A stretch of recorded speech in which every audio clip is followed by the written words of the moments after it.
को एकमात्र एडमिनिस्ट्रेटिव प्रक्रिया समझते हैं, उनके लिए मेरे पास आज एक एग्जाम्पल है।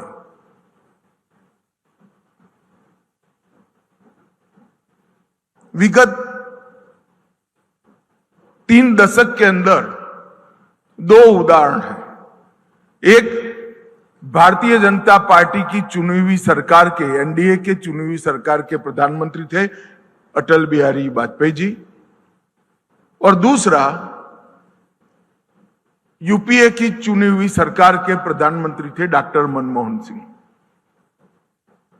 और दोनों वक्त राज्यों का विभाजन हुआ।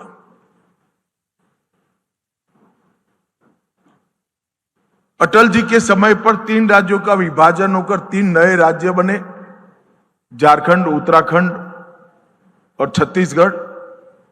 और डॉक्टर मनमोहन सिंह के वक्त एक राज्य का 2 राज्यों में विभाजन हुआ, आंध्र प्रदेश और तेलंगाना।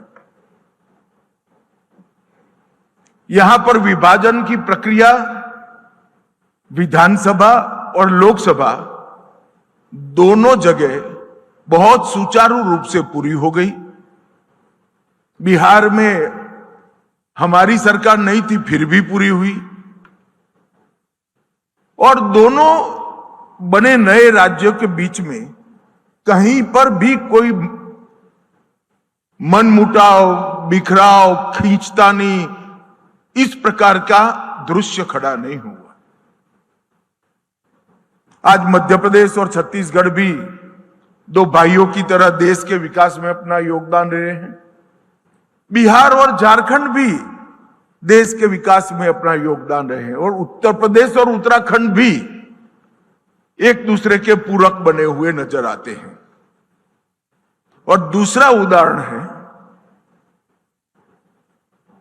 आंध्र प्रदेश और तेलंगाना का विभाजन। लोकसभा के अंदर सारे आंध्र प्रदेश के संसद सदस्यों को बाहर रखकर कानून पारित करना पड़ा। और इतनी कटुता हो गई दोनों राज्यों के अंदर कि वो धुलते धुलते धुलते 1 दशक से भी ज्यादा समय चला गया। मेरा ही मंत्रालय वो एक्ट का एक प्रकार से देखभाल का काम करता है। आज भी कई सारे डिस्प्यूट आंध्र और तेलंगाना के बीच में अनरिजॉल्व पड़े हुए हैं।